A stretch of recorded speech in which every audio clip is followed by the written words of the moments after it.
তাইলে তরিকুল, তুমি এখন চলে যাও, নেতাকর্মীদেরকে দ্রুত আন্দোলনের জন্য প্রস্তুত হইতে বলো।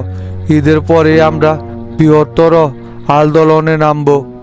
হ ভাই, সেটাই সবচাইতে ভালো হইব। ঈদের পরে আন্দোলনে নামতে হইব আমাদের। এক মাস আমাদের যত নেতাকর্মী গ্রেপ্তার আছে সবাইকে বের করে আনার একটা ব্যবস্থা করতেছি। তারপর দল গুছিয়ে ঈদের পর থেকেই আমরা বৃহত্তর আন্দোলনে নামব। এবারের আন্দোলন আমাদের জনতা পার্টিকে যতক্ষণ পর্যন্ত ক্ষমতাচ্যুত করতে না পারি ততক্ষণ পর্যন্ত চলতে থাকবে। তোমার আন্দোলনের যে প্যাটার্নটা বুঝিয়ে দিলাম, সেই প্যাটার্ন অনুযায়ী যদি তোমরা সঠিকভাবে আন্দোলন পরিচালনা করতে পারো তাহলে অবশ্যই জনতা পার্টিতে ক্ষমতাচ্যুত করা যাইব। তোমরা সব রকমের কাজ করে যাইবা, পিছন থেকে টাকা পয়সা থেকে শুরু করে যত রকমের সাপোর্ট দেওয়া লাগে সব সাপোর্ট আমাদের পক্ষ থেকে পাইবা। প্রয়োজন পড়লে আমরা লোকজন দিয়াও তোমাদেরকে সাপোর্ট দেব। তবুও যেন এই আন্দোলনটা এবার শক্তিশালী একটা আন্দোলনে পরিণত হয়। তা তো অবশ্যই ভাই, এইভাবে আন্দোলন কইরা জনতা পার্টির কোনো রকমের কোনো ক্ষয়ক্ষতি করা যায় না, বরঞ্চ আরও নিজেদের নেতাকর্মীরাই গ্রেপ্তার হয়ে যায়। এবার সম্মিলিতভাবে যদি আমরা মাঠে নামি, যতক্ষণ পর্যন্ত নেতাকর্মী মাঠে আছে ততক্ষণ পর্যন্ত আমরা আন্দোলন চালিয়ে যাইব। জনতা পার্টি এবার কোনোভাবেই আমাদের আন্দোলন থেকে রেহাই পাইব না। শামসু যতই চেষ্টা করুক এবার আর জনতা পার্টিকে বাঁচাইতে পারবে না। এবি পার্টির মিলনের সাথে একটা বৈঠক করো তো, দেখো তো এবি পার্টিকে কোনোভাবে তোমাদের জোটে নেওয়া যায় কি না। এবি পার্টিকে জোটে নিতে পারলে তখন 11 দলীয় জোট হইতো তোমাদের এই দলটা, আর এবি পার্টিকে সঙ্গে নিলে অনেকটাই আন্দোলনে এগিয়ে যেতা। মিলনের সাথে কথা বইলা দেখো এবি পার্টিকে কোনোভাবে তোমাদের সঙ্গে নেওয়া যায় কি না। সেটা মনে হয় সম্ভব হইব না। এবি পার্টির বাহাদুরকে সরিয়ে যতক্ষণে মিলনের উপর দায়িত্ব দিছে কোবা শামসু, ততদিন থেকে এবি পার্টি আমাদের সঙ্গে আর জোটে থাকছে না। মিলন তো শামসুর ডাইন হাত হিসাবে কাজ করে যায়। শামসু যখন যা বলে তাই শুনে। যদি বাহাদুর এবি পার্টির দায়িত্বে থাকতো তাহলে এবি পার্টিকে নিয়ে আমরা বৃহত্তর আন্দোলন গড়ে তুলতে পারতাম। শামসু বুদ্ধি কইরা এবি পার্টি থেকে বাহাদুরকে সরাইছে। কোথায় যে ওরে রাখছে এখন পর্যন্ত কোনো খোঁজ খবর নাই। কোথায় আর রাখবে, দেখো গা মাইরা হয়তো লাশ গুম করে দিছে। তাছাড়া তো এতদিন ওর খোঁজ খবর বের করা যাইতই। শামসু আসলেই অনেক চালাক একটা ছেলে, জানে যে মিলনকে যদি এবি পার্টির দায়িত্ব দেওয়া যায় তাহলে এবি পার্টিকে ওদের সঙ্গে জোটে নেওয়া কোনো ব্যাপার হইব না। তাই প্ল্যান করে বাহাদুরকে সরাইছে। তা ভাই, ঈদের আগে কি হাজি সিদ্দিক, এস.এম. কামাল, দুলু আর মতি এদেরকে কি কোনোভাবে জামিনে বের করে আনা যায় না? ওদেরকে যদি বের করে নিয়ে আসতে পারতেন তাহলে কিন্তু আমাদের দল আরও ভারী হয়ে যাইতো। দেখেন তো কোনোভাবে ওদেরকে ঈদের আগে জামিন করে বের করে আনা যায় কিনা। এইদিকে আবার মতির ছোট ভাই লিয়াকত গ্রেপ্তার হয়ে গেল। আস্তে আস্তে কিন্তু আমাদের দলের সবাই একের পর এক গ্রেপ্তার হইতেছে। তাই যা করার দ্রুত করতে হইব। আমিও তো চেষ্টা কম করতেছি না। দেখি ঈদের আগে ওদের একটা শুনানির ডেট আছে, এই ডেটে কোনোভাবে ওদেরকে জামিন করানো যায় কি না। নরেশ উকিলের সাথে এই বিষয়ে আমি আলোচনা করতেছি, দেখি সামনে কি করা যায়। ওদেরকে বের করে আনলে তো আমাদের জন্যই ভালো হইতো। আচ্ছা ঠিক আছে ভাই, দেখেন তাহলে আপনি কি করা যায়। উঠলাম তাহলে এখন আমি। আসসালামু আলাইকুম। ইকবাল ভাই, আজকে তো শামসু ব্যবসায়ী সমিতির সভাপতি টিটুর সাথে বৈঠক করছে। শামসু তো ওপেন চ্যালেঞ্জ দিছে যে যারা যারা বাজার সিন্ডিকেটের সাথে জড়িত থাকবে তাদের সকলের ট্রেড লাইসেন্স বাতিল করে দেওয়া হইব। এত সোজা না, শামসু চাইলেই ব্যবসায়ীদের ট্রেড লাইসেন্স কোনোভাবে বাতিল করতে পারে না। এতে বাণিজ্য মন্ত্রীর স্বাক্ষর লাগবে, আর বিশেষ করে সভাপতি তো আছেই। শামসু চাইলেই ট্রেড লাইসেন্স বাতিল করব মানে এটা শামসু আগলা একটা ফাপড় দিছে। বোঝো না, শামসু এখন ভয়ে আছে। রমজান মাসে বাজারে যে ঊর্ধ্বগতি শুরু হয়েছে, আর কয়েকটা দিন এইভাবে ব্যবসায়িকদের ধরে রাখতে বলো, তাহলে দেখবা জনগণ এমনিতেই সরকারের প্রতি খেইবা যাইব। আসলে টিটু তো হচ্ছে কোভা শামসুর লোক। শামসু ওরে যা শিখাই দেয় তাই ওই ব্যবসায়ীদের বইলা যায়। আজকে তো ইফতার পার্টিতে ব্যবসায়ীদের ওপেনেই হুমকি দিল টিটু, সবার ট্রেড লাইসেন্স বাতিল করে দিব। এই টিটুরে ব্যবসায়ী সমিতি থেকে সরাইতে পারলে আমাদের পক্ষে কাজটা করা আরও সুবিধাজনক হইতো। তবে আমি সকলকে বইলা দিছি যে তোমরা যেইভাবে আসো সেইভাবেই থাকো। তোমাদের দাবি না মানা পর্যন্ত কেউ আর শামসুর সাথে কোনো রকমের আপেশ করবা না। সবাই আমার সঙ্গে আছে। সমস্যা নাই মাহফুজ ভাই, আমি ব্যবসায়ীদের বিষয়টা প্রেসিডেন্টের সাথে আলোচনা করবনি। প্রেসিডেন্টকে উল্টাপাল্টা বুঝাইয়া শামসুর বিরুদ্ধে নিয়ে যাইতেছি। শামসু যাতে এই বিষয়ে কথা বলতে না পারে সেই দায়িত্ব সম্পূর্ণ আমার। প্রেসিডেন্টকে দিয়া শামসুর মুখ বন্ধ করাইমু আমি। তুমি ব্যবসায়ীদেরকে ওদের মতোই চলতে থাকতে বলো। আচ্ছা ভাই, ঠিক আছে, তাহলে আপনি প্রেসিডেন্টের সাথে আলোচনা করেন এই বিষয়টা নিয়ে। উঠলাম তাহলে এখন আমি। ভাই, অনেক চেষ্টা করলাম আদালতে লিয়াকতের জামিনটা করানোর জন্য, কিন্তু কোনোভাবেই জামিনটা করানো সম্ভব হইল না। লিয়াকতের 1 নাম্বার আসামি কইরা পুলিশ মামলা দায়ের করছে, তো যার কারণেই সমস্যাটা হয়েছে। এইদিকে আবার পুলিশ চার্জশিটে উল্লেখ করে দিছে যে সরাসরি লিয়াকতের হুকুমেই ডেন্ডি শাকিল শামসুর উপর আক্রমণ করছিল। কি আর করব বলেন, চেষ্টা করতে তো আর কম করলাম না। বুঝতে পারছি আমি সেটা মিন্টু, এখানে শামসু সরাসরি হাত ঢুকাইছে, যার কারণেই এই সমস্যাটা দেখা দিচ্ছে। সমস্যা হইল মতির সাথে দেখা করতে গেলেই তো মতি এই বিষয় নিয়ে আলোচনা তুইলা বসবো। তখন কি যে বলবো মতিরে সেটাই চিন্তা করতেছি। শালা চ্যাংরা প্যাংরা এগুলো দুনিয়ার বলদ, কোনো কিছু করার আগে আমার সাথে যে পরামর্শ করব তাও করে নাই। শামসুর সাথে খেলতে হইলে কি এরকম বলদ মার্কা কাজ করলে হইব? থাকি বিষয়ে আপনি সাংবাদিকদের সাথে আলোচনা করতে চাইতেছেন? কি বিষয়ে আর কথা বলবো? শামসুর বিভিন্ন অনিয়মের কথা তুলে ধরবো সাংবাদিকদের সামনে। এই রমজান মাসে যে বাজারের ঊর্ধ্বতম গতি চলতেছে, তার জন্য সম্পূর্ণ দায়ভার শামসুর উপর চাপিয়ে দিব। আমরা যখন জনতা পার্টির দায়িত্বে ছিলাম তখন বাজার ব্যবস্থা এমন ছিল না। শামসু জনতা পার্টির দায়িত্ব নেওয়ার পর থেকেই নিত্যপণ্যের দাম আকাশচুম্বী হয়ে গেছে, কারণ এইখানে সম্পূর্ণ দুর্নীতি করতেছে শামসু।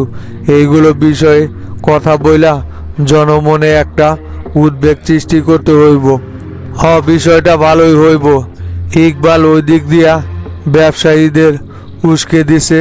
শামসুর সাথে তো ব্যবসায়ীদের চট্টগ্রাম বন্দর নিয়ে এমনিতেই ঝামেলা চলতেছে, তাই কেউ পণ্য খালাস করতেছে না। বাজারে কৃত্রিম একটা সংকট তৈরি কইরা সব কিছুর দাম বাড়িয়ে দেওয়া হয়েছে।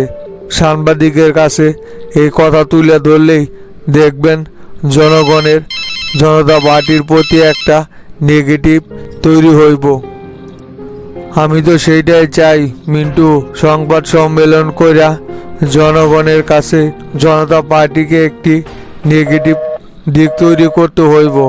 আর একটু আগে তরিকুলের সাথে আলোচনা করলাম, ঈদের পরেই জনতা পার্টির বিরুদ্ধে নাগরিক পার্টিকে বৃহত্তম আন্দোলনে নামাইতে হইব। নাগরিক পার্টি কি পারবে শক্তপোক্ত আন্দোলন গড়ে তুলতে? ওদের নেতাকর্মীদেরকে সারা বাংলাদেশ থেকে যেভাবে গণহারে গ্রেপ্তার করা হয়েছে, তাতে করে তো মনে হয় না যে ওরা শক্ত কোনো প্রতিরোধ গড়ে তুলতে পারবে না কেন মিন্টু?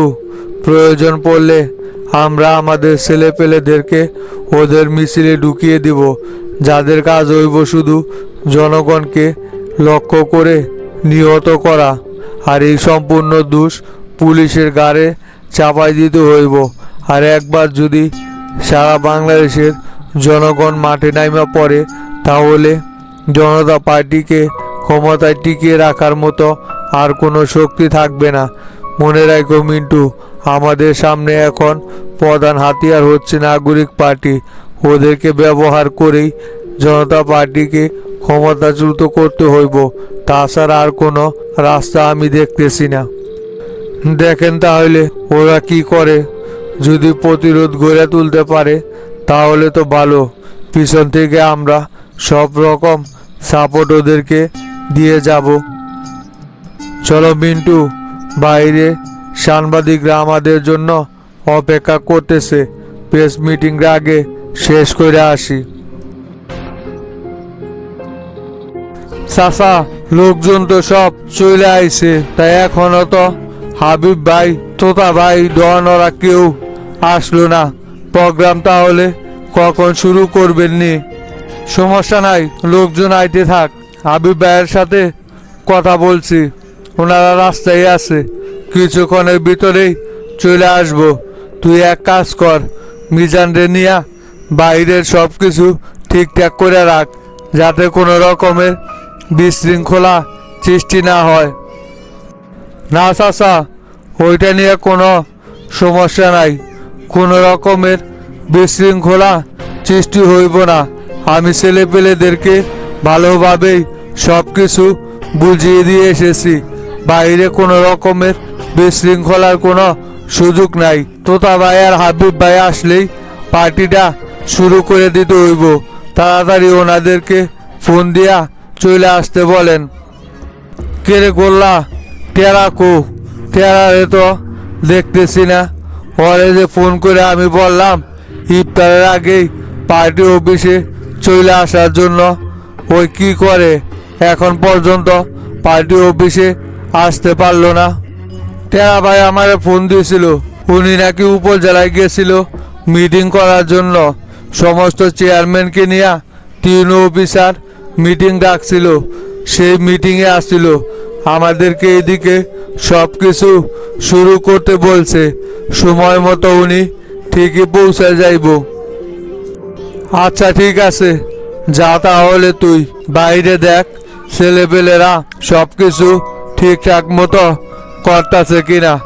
আমন্ত্রিত অতিথিদের যাতে কোনো রকমের কোনো সমস্যা না হয় সেই দিকে বিশেষভাবে লক্ষ্য রাখিস। তাইলে ওসি সাহেব, খোকন পার্কে শফিকের ইফতার পার্টিতে কারে কারে দায়িত্বে পাঠাইছেন, ওদেরকে সব কিছু ভালোভাবে বুঝিয়ে বলেন নাই, যাতে করে ওইখানে কোনো রকমের কোনো ঝামেলা সৃষ্টি না হয়।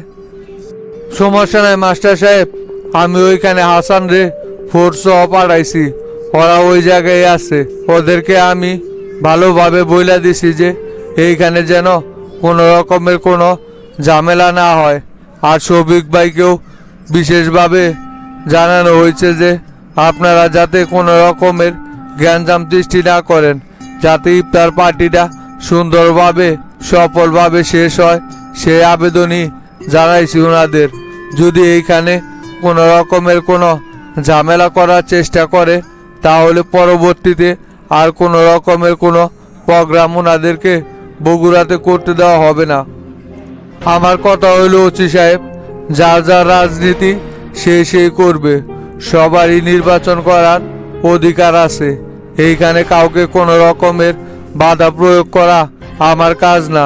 শুধু কথা হইল যাতে করে কেউ কোনো ঝামেলা সৃষ্টি না করে, সুন্দর পরিবেশ সুন্দরভাবেই যাতে রাখে, এটাই হচ্ছে আমার মূল কথা। আপনার মতো এরকম যদি সব নেতারাই চিন্তা ভাবনা করতো তাহলে তো রাজনৈতিক পরিবেশ এরকম এলোমেলো হইতো না। সমস্যা হচ্ছে নেতারা তো নিজেদের প্রভাব বিস্তার করতেই ব্যস্ত থাকে, যার কারণে তো জায়গায় জায়গায় এরকম সংঘর্ষ সৃষ্টি হয়। আর মাঝখান থেকে আমাদের প্রশাসনকে দৌড়ের উপর থাকতে হয়।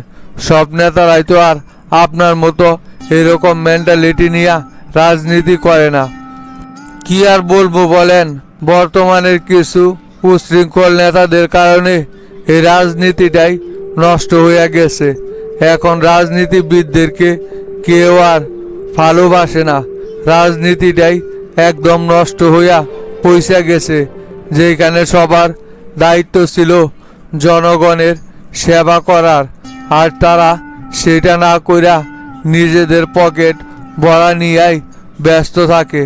আগেকার রাজনীতিবিদরা রাজনীতি করলে তাদের জমি জোড়া আরও বেশি জনগণের সেবা করা লাগতো, আর এখনকার মানুষ এই রাজনীতিটাকেই ব্যবসা হিসাবে বাইসা নিছে। এটাই হচ্ছে সবচাইতে বড় সমস্যা। আমরা নেতারা যতদিন নিজেদেরকে পরিবর্তন করতে না পারবো ততদিন পর্যন্ত দেশেরও কোনো পরিবর্তন হইব না।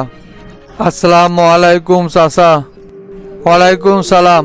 তেরা আইসিস বসেক তাইলে। আরে ওসি সাহেব যে, আপনিও দেখি পার্টিতে আইছেন। জানতামই না যে আপনাকেও চাচা ইনভাইট করছে। তা আইছেন, ভালোই হয়েছে। তা কেমন আছেন আপনি ওসি সাহেব? এই তো চেয়ারম্যান সাহেব, মাস্টার সাহেব আমন্ত্রণ করছে, না আইসা কি কোনোভাবে থাকতে পারি? তা আপনার চেয়ারম্যানই কেমন চলতেছে? অনেকক্ষণ যাবতই তো আর সেই আপনার কোনো খোঁজ খবরই নাই। তাই ইদানিং কি ব্যস্ত সময় পার করতেছেন নাকি? হ ওসি সাহেব, আর বললেন না, জনপ্রতিনিধি হইয়া যে কি পরিমাণ একটা বিপদে পড়ছি সেইটা শুধু আমি জানি। নানান জায়গায় সারাক্ষণ শুধু দৌড় পাড়া লাগে। আজকে আবার উপজেলা পরিষদে সকল চেয়ারম্যানকে মিটিংয়ে ডাকছিল ইউনো সাহেব। সেইখান থেকেই মিটিং শেষ করে পার্টি অফিসে আসলাম। জনগণের সেবা করার অঙ্গীকার নিয়া মাঠে নামছস, এখন জনগণের সেবা তো করতেই হইব। ওইটা নিয়া আফসোস করার কোনো দরকার আছে? হ চাচা, তাই তো দেখতেছি। আগে কিরকম স্বাধীনভাবে ঘুরে বেড়াইতাম, কিন্তু কি কারণে যে আপনার আর শামসু ভাইয়ের যুক্তি শুনা এই চেয়ারম্যানই করতে গেলাম, এখন শুধু সারাক্ষণ দৌড়ের উপরই থাকতে হয়। তাছাড়া কি ব্যাপার, পার্টি অফিস দেখি ফাঁকা, বাইরে সব লোকজন ভিড় করতেছে দেখলাম। তা হাবিব ভাই, তোতা ভাই, ডন ওরা কই? আর বলিস না, হাবিব ভাই আর তোতারে পাঠাইছি গাবতলী স্কুল মাঠের জনসভাটা শেষ করার জন্য। ওনারা এখন পর্যন্ত ওইখান থেকেই ফিরে আসতে পারে নাই। সেই জন্যই তো প্রোগ্রামও শুরু করতে পারতেছি না। ওনারা আসলেই প্রোগ্রামটা শুরু করে দিব। হয়তো ভাই এখন রাস্তায় আছে। আচ্ছা, তাড়াতাড়ি ওনাদেরকে চলে আসতে বলেন। সময় কিন্তু আর বেশি বাকি নাই। রোজার দিনে এত লেট করা যাইব না। সকল মানুষ সারাদিন রোজা থাইকা প্রোগ্রামে আইছে। যত তাড়াতাড়ি সম্ভব এই প্রোগ্রামটা শেষ করে দিতে হইব। কি খবর চাচা? ওসি সাহেব কি বলল? অনুমতি দিছে নাকি আমাদের ইফতার পার্টি করার জন্য? কিরে বাটুল, তুই যে কি বলস না? আমার নাম শফিক। এত তাড়াতাড়ি আমার কথা ফেলাই দেয় মানে? খোকন পার্কে ইফতার পার্টি করতে চাইছি মানে ইফতার পার্টি করবো। ওসি অনুমতি না দেওয়ার কে? সমস্যা নাই, ওসি অনুমতি ঠিকই দিয়ে দিছে। শোন বাটুল, লক্ষ্য রাখিস কোনো নেতা কর্মী যেন ইফতার পার্টিতে কোনো রকমের ঝামেলা না করে শান্তিপূর্ণভাবেই ইফতার পার্টিটা শেষ করতে হইব। না না চাচা, আমরা তো আর গ্যাঞ্জাম করার পক্ষে না। যদি ওরা আগ বাড়াইয়া গ্যাঞ্জাম করতে আসে তাহলে তো বিন্দু পরিমাণ ছাড় দেবো না কাউকে। আমরা তাহলে পাল্টা প্রতিরোধ গইরা তুলবো। কিন্তু আর যদি ওরা কোনো রকমের গ্যাঞ্জাম করতে না চায় তাহলে আমরাও কোনো রকমের গ্যাঞ্জাম করব না, এটাই শেষ কথা। পিন্টু, কি বলিস রে? বাটুল ভাই, তুমি যে কি বলো না, আমি ওই জায়গায় উপস্থিত থাকা সত্ত্বে ওদের কারো কলিজা আছে নাকি আমাদের সাথে গ্যাঞ্জাম করতে আসে? এক একটার হাড় হাড্ডি গুঁড়া গুঁড়া ফেলাইমু না যদি এইখানে গ্যাঞ্জাম করার জন্য আসে। কোনো রকমের টেনশন করো না, ওরা আর কোনো রকমের গ্যাঞ্জাম করার সাহস পাইব না যতদিন পর্যন্ত আমি এলাকায় আছি। হয়েছে, তোদের এত আলগা মাতদুরি করতে হইব না। কার কত জোর আছে সেটা সময় হইলেই বোঝা যাইবনি। এখন গাপটি মাইরা থাক, গ্যাঞ্জাম করার মেলা সময় আছে। হয়তো নির্বাচন শুরু হইল, এই নির্বাচন ঘিরে আমি কত রকমের উল্টা পাল্টা সিদ্ধান্ত নেই সেটা শুধু সময় মতো তোরা দেখতে পারবি। আমি যেইভাবে যখন যা করতে বলবো তখন তোরা ঠিক সেই কাজই করবি। তা তো অবশ্যই চাচা, যদি ওদের সাথে ভোটের মাঠে না পারি জোর করা হইলেও ক্ষমতা নিয়ে ছাড়মু। পিন্টু কি এলাকায় এমনি এমনি ঢুকছে নাকি চাচা? আপনার এইখান থেকে নির্বাচিত কইরা তারপরেই এলাকা থেকে বের হইমু। প্রয়োজন পড়লে ঢাকা থেকে ক্যাডার এলাকায় ঢুকাইমু। আমি একটা ফোন দিলে হাজার হাজার ছেলে পেলে এলাকায় ঢুকা পড়বে, দেখতে পারবেন। এতদিন যাবৎ ঢাকাতে তো আর এমনি এমনি বইসা ছিলাম না। সমস্যা নাই পিন্টু, তুই সব সময় প্রস্তুত হয়ে থাক। ওদের সাথে আমাদের গ্যাঞ্জাম যে কোনো সময় লাইগে যাইব। মাস্টার যতই শান্তিপূর্ণ পরিবেশ বজায় রাখার চেষ্টা করুক না কেন, হাবিব আর তোতা সেটা কখনোই হইতে দিব না। ওরা চাইবই একটা না একটা গ্যাঞ্জাম তৈরি করার জন্য, তাই তোদেরকে প্রস্তুত থাকতে হইব। শোন বাটুল, তুই তাহলে রিয়াদকে বইলা দে যে হোটেল থেকে যেন কমপক্ষে 1000 খানি পার্সেলের অর্ডার দেয়। লোকজন তো সব বলাই আছে, সময় আর বেশি নাই। চল তাহলে আমরা এখন মাঠের দিকে চলে যাই। লোকজন হয়তো কিছুক্ষণের ভিতরেই চলে আসবো। না না চাচা, রিয়াদ আর মনির পার্কে লোকজনের বসার ব্যবস্থা করতেছে, ওদেরকে হোটেলে পাঠানো যাইব না এখন। আপনি তাহলে এক কাজ করেন, পিন্টু রেনিয়া পার্কে চলে যান। আমি এই দিক দিয়া অর্ডারগুলো কমপ্লিট করিয়া তারপর মাঠে আসতেছি। আচ্ছা ঠিক আছে বাটুল, তুই তাহলে তাই কর। আমি পিন্টু রেনিয়া পার্কে চলে গেলাম। বেশি দেরি করিস না, তাড়াতাড়ি কিন্তু চলে আসিস। আসসালামু আলাইকুম লিডার। ওয়ালাইকুম সালাম। শামসু বস। এই সেলিম, তুমিও বস। কি ব্যাপার লিডার, আপনি যে ব্যবসায়ীদের সাথে মিটিং করতে বসতে চাইছিলেন তা এখন পর্যন্ত তো ওদের সাথে আপনি কোনো রকমের মিটিংয়ে বসলেন না। শামসু, ওদের সাথে তো বসতে চাইছিলাম কিন্তু সময়ের অভাবে তো বসতে পারতেছি না। একের পর এদিকে ওইদিকে ঝামেলা লাইগা আছে। একা মানুষ কয় দিকে সময় দেই বলো? ব্যস্ততার কারণে ব্যবসায়ীদের সাথে বসা হয় নাই। 2-1 দিনের ভিতরেই ওদের সাথে বসবো বইলা নিয়ত করছি আমি। এইভাবে আপনি অবহেলা করতে থাকেন আর এইদিকে ব্যবসায়ীরা সিন্ডিকেট কইরা সব কিছুর বাজার দর বাড়াইতে থাক। রমজানের আগে বসতে বলছিলাম আপনারে, বসলেন না। এখন তো দেখলেন ঠিকই বাজারে কীরকম একটা চড়া দাম বাড়াই দিছে সব কিছুর। সাধারণ জনগণ যে এখন কোনো রকমের স্বস্তি পাইতেছে না। বিষয়টা কি আপনি একটাবার গ্রাহ্য করে দেখছেন? জনজীবনে আজকে কত বড় একটা কৃত্রিম সংকট তৈরি করা হয়েছে। এটা তো আর নতুন কিছু না শামসু, প্রতিবারই ওরা এইরকমই করে। পুরা বছরের ভিতরে ব্যবসায়ীরা রমজান মাসকে টার্গেট করেই সব কিছু প্ল্যান সাজিয়ে রাখে। এই মাসেই ওরা সব কিছুর চড়া দাম নিয়ে পুরো বছরের ব্যবসা করে নেয়।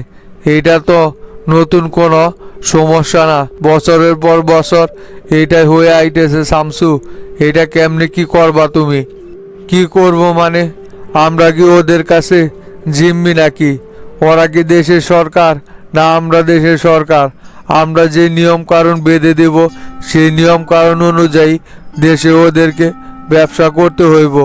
আর তা না হলে এই সমস্ত সব অবৈধ ব্যবসায়ীদের ব্যবসায়িক লাইসেন্স ডাইরেক্ট বন্ধ করে দেওয়ার হুমকি দিছি আমি। ব্যবসায়ী সমিতির সভাপতি পিন্টু ভাইয়ের সাথে আমার আলোচনা হয়েছে।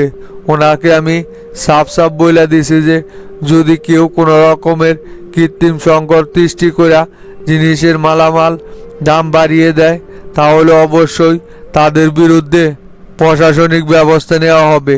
প্রয়োজন পড়লে এই সমস্ত ব্যবসায়ীদের ট্রেড লাইসেন্সও বাতিল করে দেওয়া হবে। ওদের সাথে লিডার কোনো রকমের কোনো সমঝোতার আলোচনা করা যাইবই না। বলো কি শামসু, সরাসরি যদি ওদের বিরুদ্ধে এইভাবে আচরণ করি আমরা, তাহলে সরকার কিন্তু অর্থনৈতিকভাবে বিপদগ্রস্ত হইতে পারে। তাই ওদের সাথে আলোচনা কইরাই এই সমস্যাটা সমাধান করা সবচাইতে ভালো হয় বইলা মনে করি আমি। তা তুমি কি যে বুঝতেছি না আমি শামসু। ওদের সাথে এরকম সরাসরি অ্যাকশনে যাওয়াটা কি উচিত হবে? উচিত হবে না মানে, ওদেরকে ছাড় দিয়াই তো আজকে এই পরিস্থিতিটা সৃষ্টি হয়েছে। শোনেন লিডার, আমাদের কিন্তু সবার আগে জনগণের সুবিধার কথা চিন্তা ভাবনা করতে হইব, তারপর নিজেদের সুবিধা। আমরা কিন্তু ওনাদের কাছে অঙ্গীকারবদ্ধ, তাই কথাটা ভুলে যাবেন না। ব্যবসায়ীদেরকে টাইট করে ধরলেই দেখবেন এমনি সব কিছু ঠিক হয়ে যাইব। কারণ ওরা জানে যে প্রতিবারই আমরা ওদেরকে কিছু না বইলা ওদেরকে ছাড় দেই, আর এইবারও ঠিক সেই কামটাই করব আমরা। সেই জন্যই ওরা প্রতিবার সুযোগ পেয়ে জনগণের উপর এইরকম অন্যায়ভাবে নিত্যপণ্যের দাম বাড়িয়ে দিচ্ছে। তাই ওদের সাথে আর আগের কোনো কথাবার্তা বলার সুযোগ নেই। এবার ডাইরেক্ট ওদের সাথে অ্যাকশন শুরু করতে হইব।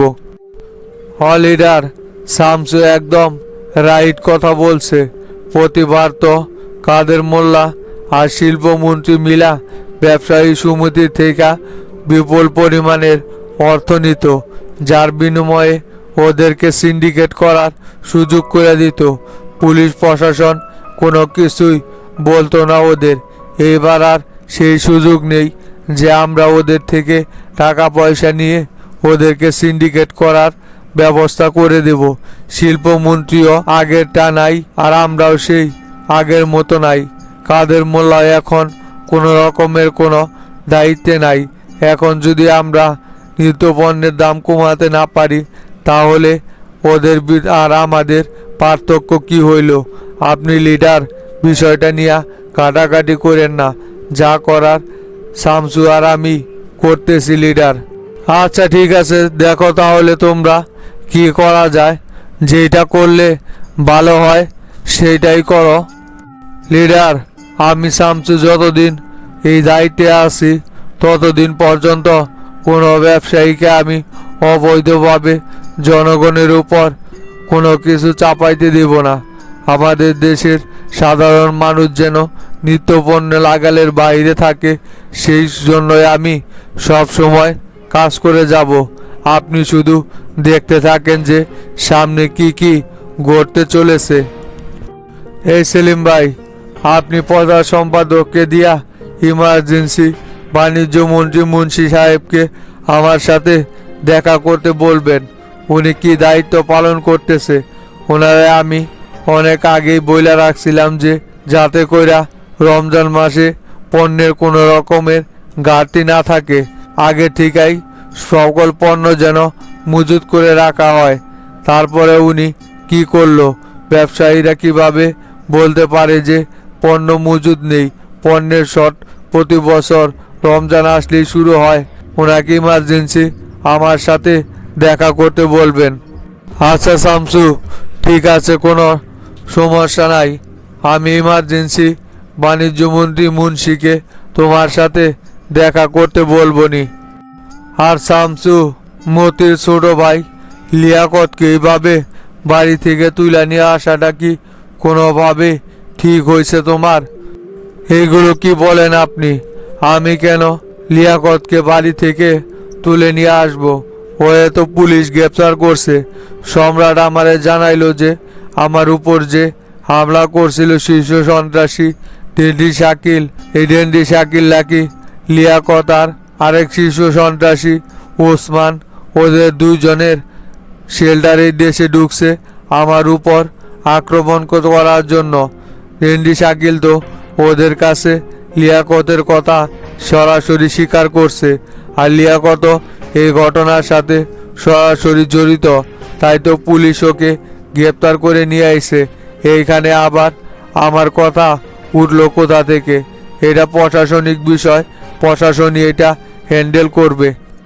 মোল্লা তো বলতেছে আরেক কথা, ডেন্ডি শাকিল নাকি লিয়াকতকে ফাঁসানোর জন্য ওর নাম বলছে। লিয়াকত নাকি এ ঘটনার সাথে কোনোভাবে জড়িত না। মোল্লা বলল, আর আপনি কথাটা বিশ্বাস করে নিলেন? দেখেন গা, এই মোল্লাও এই ঘটনার সাথে জড়িত আছে। ও তো বলবই যে লিয়াকত জড়িত নাই।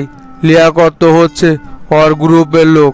এই শীর্ষ সন্ত্রাসী টেন্ডি শাকিলের খায়া তো আর কোনো কাজ নাই যে নিরপরাধ লিয়াকতের নাম বলতে যাইব।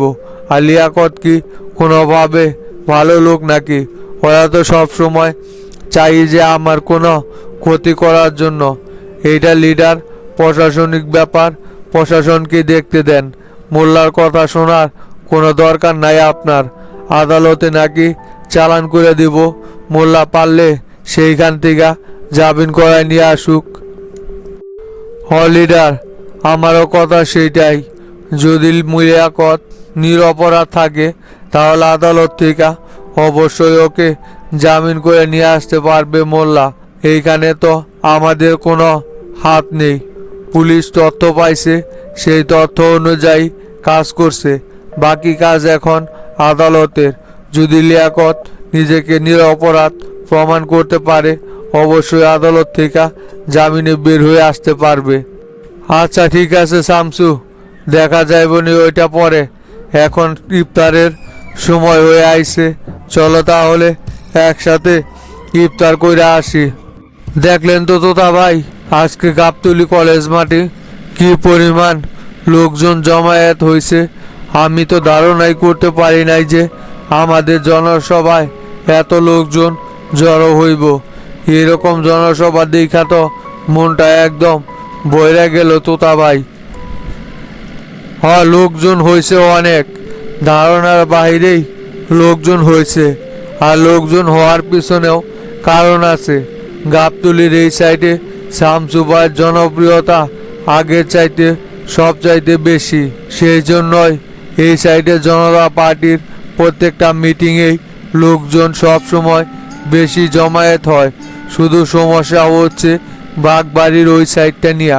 ওই সাইডে আবার বুড়াজিনের সমর্থন একটু বেশি আছে। ওই সাইডটা নিয়ে একটু ঝামেলা হইব। দূরু তোতা ভাই, আপনি শুধু খালি খালি ভয় পান। বুড়াজিনের সেই আগের দিন এখন আর নাই। গাবতলীর সাইডে যেরকম জনপ্রিয়তা এবং জনগণের ভালোবাসা দেখতেছেন, এইরকম দেখবেন বাগবাড়ির ওই সাইডেও সেম ঘটনাই ঘটবে। বুড়াজিনের আগে ওই সাইডে হয়তোবা ফেভার থাকলেও থাকতে পারে, কিন্তু এমপি হওয়ার পর যে দুর্নীতিটা করছিল, এতে করে ওই সাইডে ওর কোনো জনপ্রিয়তা নাই। আপনি এইগুলো নিয়ে বিন্দু পরিমাণ টেনশন করেন না তো। দেখা যাক না ডন, সামনে কি হয়। মাস্টার আর হাবিব ভাই তো আছেই, ওনারা যেইভাবে কাজ করতে বলবো সেইভাবেই কাজ করে যাইমু। দেখি সামনে আল্লাহ কপালে কি লেখা রাখছে। পুরা শামসু গ্রুপ যদি আমার পিছনে কাজ করে যায় তাহলে আমার জয় কোনোভাবে ওই বুড়া জিন আটকায় রাখতে পারবো না, এটা আমি ইনশাআল্লাহ বলতে পারি। খোকন পার্কে যে বুড়া জিন আজকে ইফতার পার্টির আয়োজন করলো তা কি বলেন? ওইখানে পোলাইপান নিয়ে যায় একটা দৌড়ানি দিয়ে আসবো নাকি? ওর কত বড় সাহস! আমরা যেখানে ইফতার পার্টি করতেছি তার পাশেই ওই ইফতার পার্টির আয়োজন করার সাহস পায় কিভাবে? দূরে চূড়ে হইলেও একটা কথা ছিল, এটা কিন্তু আমাদেরকে সম্পূর্ণ টার্গেট কইরাই পার্টিটার আয়োজন করছে। না না ডন, পাগল হইছিস? এই সমস্ত উল্টাপাল্টা কোনো কাজ করা যাইবে না এখন। হাবিব ভাই মাস্টার রে বিষয়টা জানাইছিল, মাস্টার সম্পূর্ণ নিষেধ করছে ওদের সাথে কোনো রকমের গ্যাঞ্জাম করতে।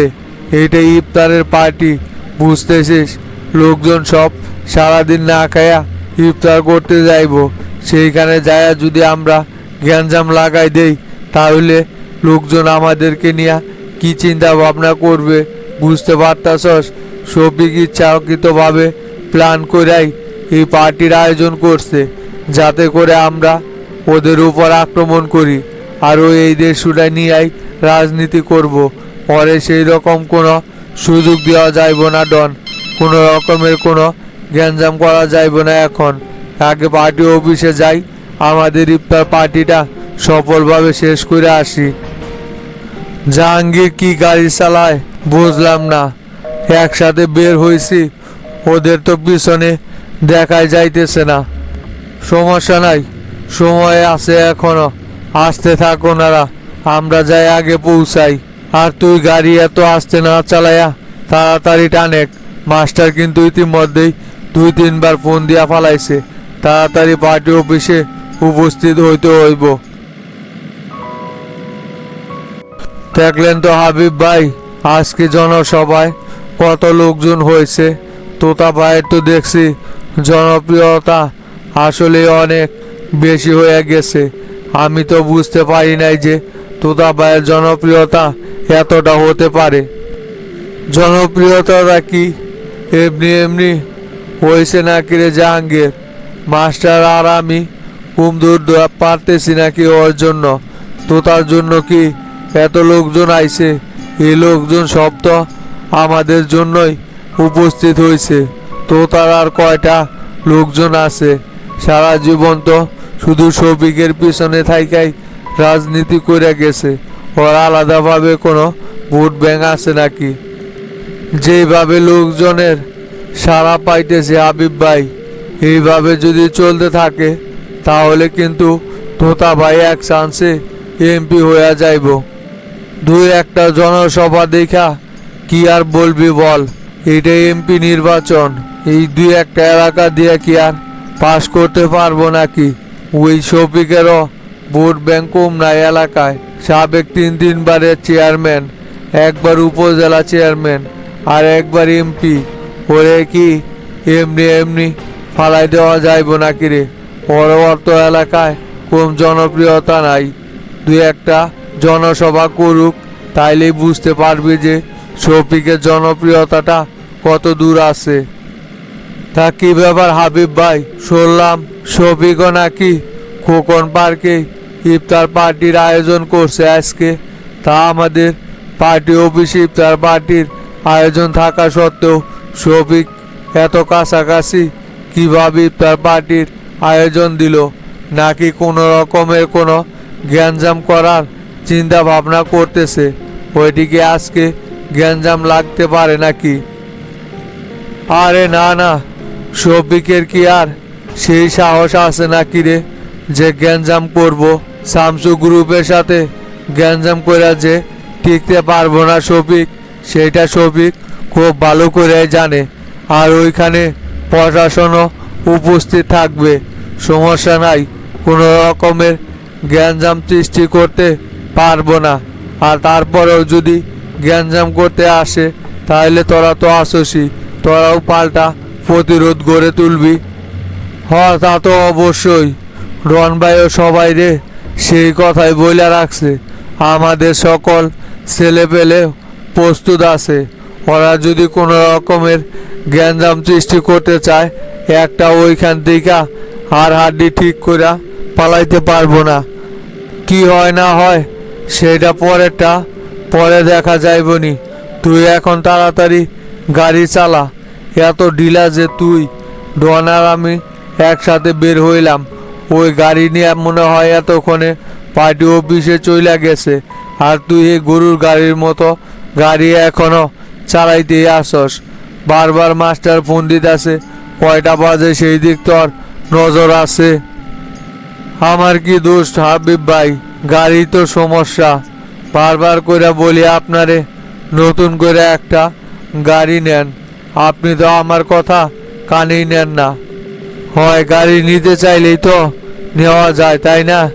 এখন আর সেই আগের মতো অবৈধ ইনকাম নাই, চাইলেই এখন গাড়ি নেওয়া যাইব না।